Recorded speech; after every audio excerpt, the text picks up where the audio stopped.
Okay. So social concerns and issues and problems being faced in of our society, and the professions that could actually also help and solve it. One thing I noticed in the discipline and ideas in social science, it always incorporates the idea of profession and somehow possible job opportunity. Maybe it's also its way of somehow giving the students, the senior high school students, an idea of what are the possible courses they would want to take.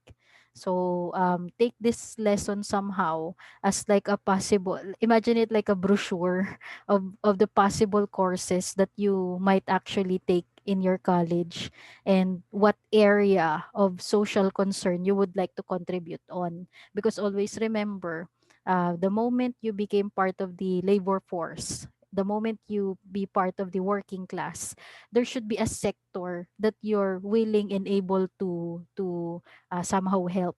It could be politics sector, economics, or social concerns and things like that. So there should be a sector that you will be somehow fruitful. Ba? So in this somehow chart that I actually summarize the entire lesson in the book, somehow just talk about the current situation when the book was written. So when I actually see it, some of it are very outdated now, that we could actually insert our own understanding regarding this. So there are actually four facets that every society deals with. So it could be in politics, economics, sociology, and environment, which all of it are really hot topic now. Aside from what's happening with the 2020, like exposing everything in the system, that's one thing about the events in 2020. It somehow serve as like a magnifying glass to us being stayed at home. Somehow this COVID situation somehow let us see what's happening in our society now. We get to see politics, we get to see what's happening in economics, in sociology, and even environment recently. So all this facet we will discuss in this lesson. So the first portion, let's concentrate everything in politics that we would like to raise. It's best that we stick on that subtopic, because there are also other subtopics for other. So let's just focus on politics. So in politics, the main core of that aspect is like somehow strengthening the nation. So then again, it may be sound very Filipinism, very concentrated in Filipino lecture, but then again, we could take it internationally. Okay, we could have examples in international level. But basically, politics refers to strengthening of a nation, whether be it by its identity or its constitution. A lot of the of nations in the world really hold firmly in their constitution, because that's what make a nation nation. Okay, that's what make a country country, with their constitution. Same with in our country here in the Philippines, our constitution is our guiding post. What the constitution stated, usually all the laws that are being passed should be aligned in the constitution. And then let's say there's a certain law that will be passed that is somehow different in the core values that the constitution is trying to assert, tendency that law is not being somehow passed. So here are like the professions that are best in helping in political aspect. So if you would like to be a politician, that you could be very helpful in terms of governance. There are a lot of courses that could make you a politician, but the easiest way is to be a celebrity. Well, actually, that's just a joke. Pero typically, that's the route now of the modern day politicians. They take the popular route rather than the academic route, which is actually very sad, because being a politician does not require charm, does not just require popularity and your heart to people. That's the ano eh. Remember in our org and management class that being a leader has two composition, 50% science and 50% art. So it cannot always just be 50% art, all heart, or art, things like that, like everything emotion. It cannot be. There's also be a part of organization and structure. So the real route for being a politician is, of course, take political science as a course, take actually social work as a course. It may sound like more on sociology, but actually social work could be very helpful in politics. Also, being a lawyer, so being a legislative analyst, lobbyist. Any one of you who have idea what is a lobbyist? What does a lobbyist do? It has a negative connotation here in the Philippines, but actually lobbyist is not a negative job. Do you are you familiar with lobbyist? None. So lobbyists are actually group of individual who stayed in either in the Senate or Congress and try to actually meet politicians to actually raise up their concerns or somehow promote what they have. So imagine them like broker but in politics person. So according to Ijan, a person who takes part in organize and attempt to influence the legislators. That is correct. So that's actually a definition of a lobbyist. Imagine it like a broker, but instead of selling stocks or sharing shares, a lobbyist is actually sharing other ideas to the legislator so that the legislators could actually make a law out of that.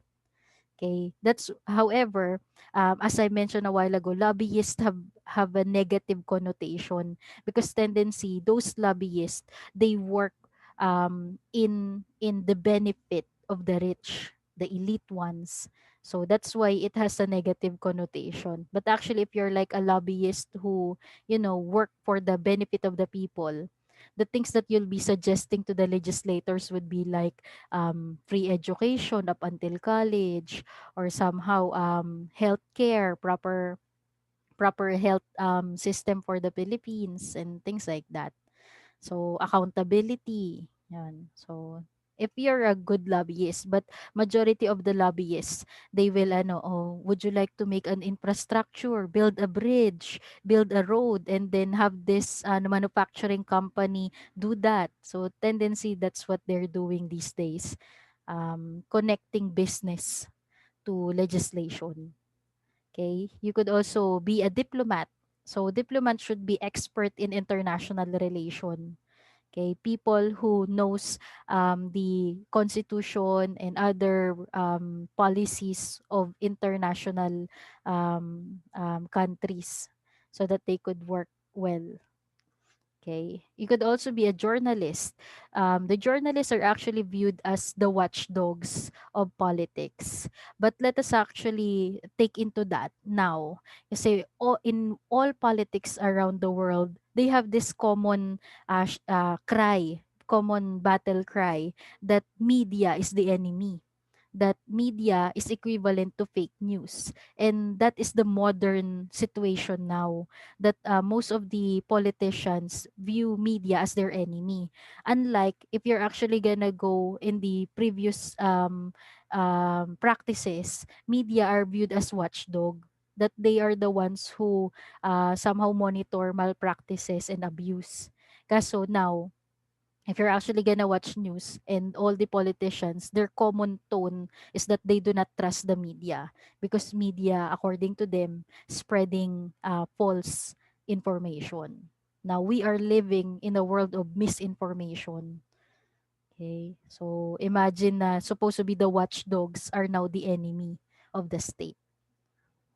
Okay, to also improve and help in politics, you could also be part of the academe, meaning be an educator, educate people about the right policies, the right things that's supposed to be followed, and things like that. You could also be, of course, a lawyer and other things pa.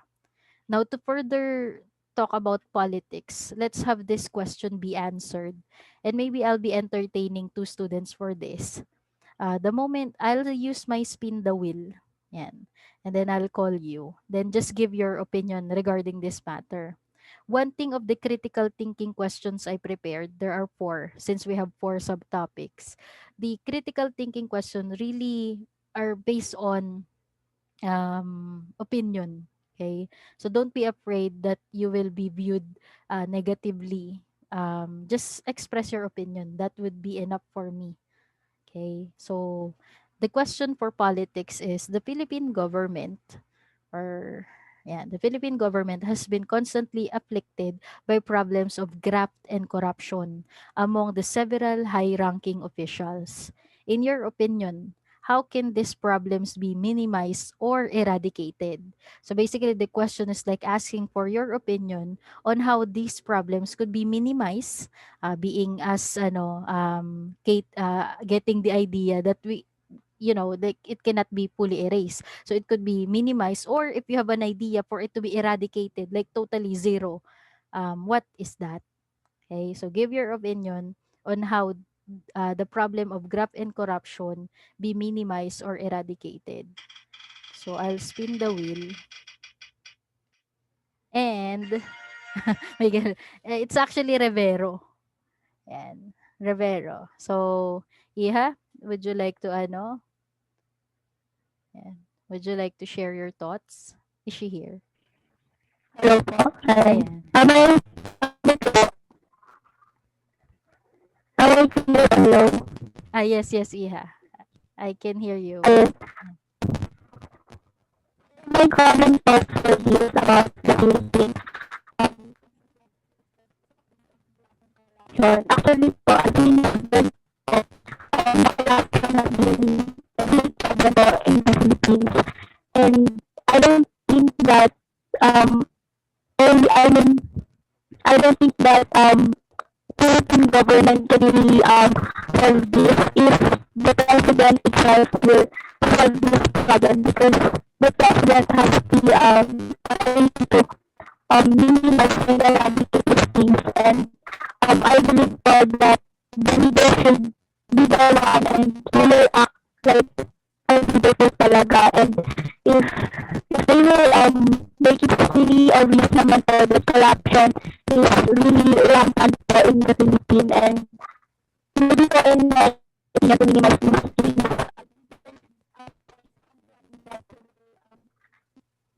So, will enhance those things that would then Okay. Iha, for also for better recording of your recitation, it's best type your answer and then send it to me in Viber in person para I can have a record as well. Pero I get somehow in your kasi the audio did not appear very clear.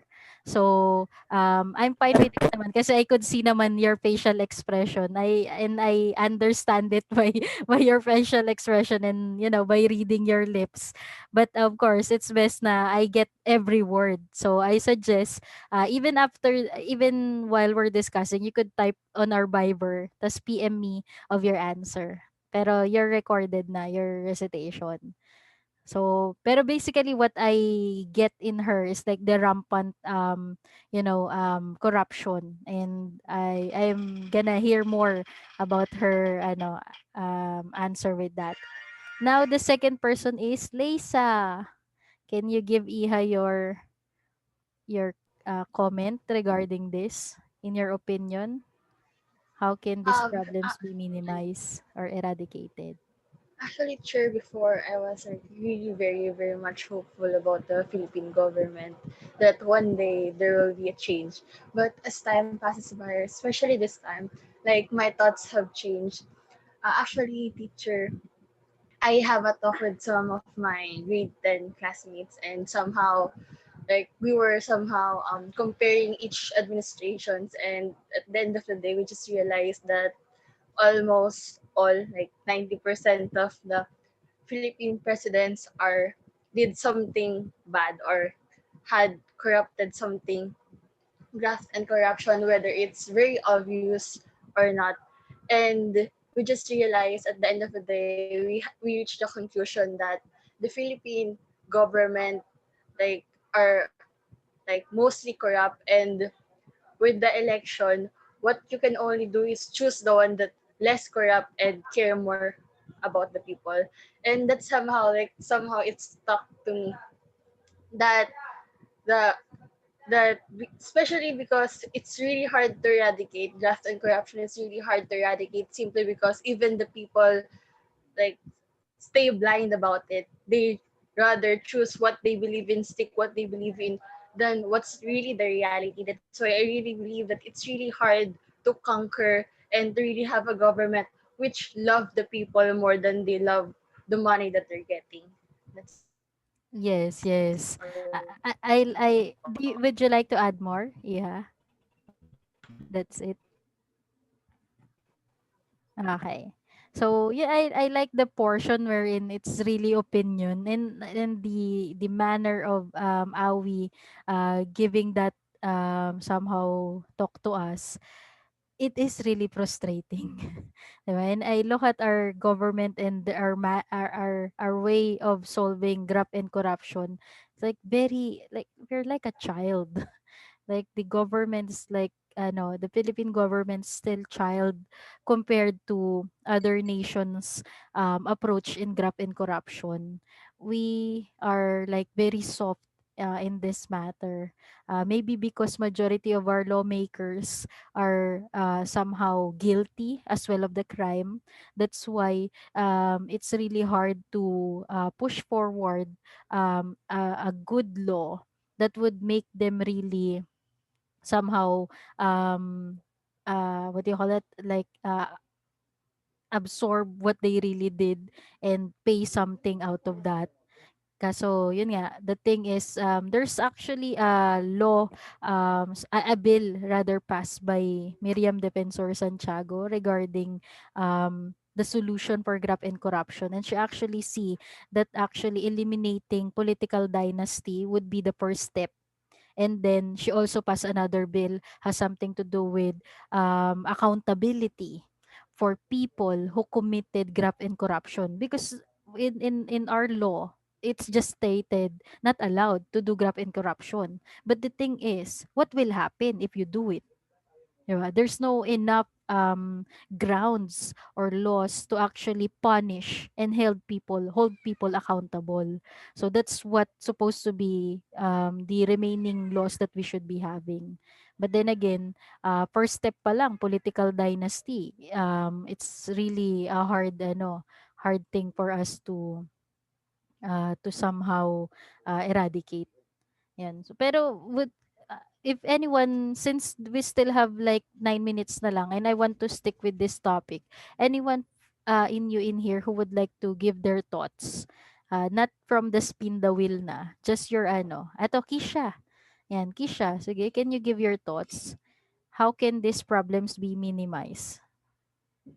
Let's take action-oriented recitation. Yes, Kisha, you can. Ah. Sige, if you cannot key siya by verbal, you can just type it na lang in RGC. Okay? Jose, Jose. Charmy na muna po. Yes, yes, Jose. I Ah, saw Luis late eh. Pero sige, Jose, Jose. sige po. Um, my idea po of how to minimize uh, corruption and graft is for the government to be uh, separate from private like corporations or something. Like they're not affiliated or connected with them. Like they're just Mm. individuals serving the government and not uh, like uncles or with stocks for other corporations Ah, because that's Sure. mm. Sige, because continue lang, Jose. Yes, yes. because I think po so that they won't be swayed po by by like uh rewards like that. Yes. Actually, Yeah, Jose, that's right. your answer, it's really good. And there's actually a law for that, na no relative should actually be, let's say, especially what happened with Pinoy. He actually have stocks in Hacienda Luisita, and he actually need to sell those stocks, and then so that, because there's a law that once you're a sitting politician, you should not actually be associated with any private sector. You should not be a businessman somehow. As you are hailed into office, you should not be a businessman. However, there's a law like that. But then again, there are also other backdoor escape that those politicians was actually still able to be connected privately. I know some politicians who would want to create, it's somewhere in Marikina before, what happened with Bayani Fernando. He actually had a business of metal frame, parang metal works and like that. Eh, he became the MMDA, parang secretary, or the main in charge of MMDA. And then he wanted to actually barricade the entire EDSA and some major roads with metal frame, or like those fences. And then it was actually been questioned because that is his business. But that's his business. And he wanted that to benefit somehow from his projects, 'di ba? So things like that. Yun. So there are actually laws for that. It's just there are also other ways to um somehow find their. Circumvent. Yes. Same with what happened with with the US situation now. Donald Trump is one of the best known businessmen all over the world. He has this Trump organization who's in charge of many different aspects, many different businesses, hotel, golf courses and all. So what he did when he became the president, he gave it to his children. However, his children naman is highly involved in the cabinet situation, like Ivanka and also Eric and other Don Jr. Those children of him, even the ownership of the Trump organization is with them, they're still involved naman in the cabinet. So there are like a lot of shady things happening. So we have Luis, Kisha, and Stephen to recite in the next Zoom. Okay, so I'll resume another Zoom for us since it's already last 5 minutes, and then we'll talk about that. So we'll have Luis first, followed by Kisha, and then Stephen. Okay, so you may click the same link.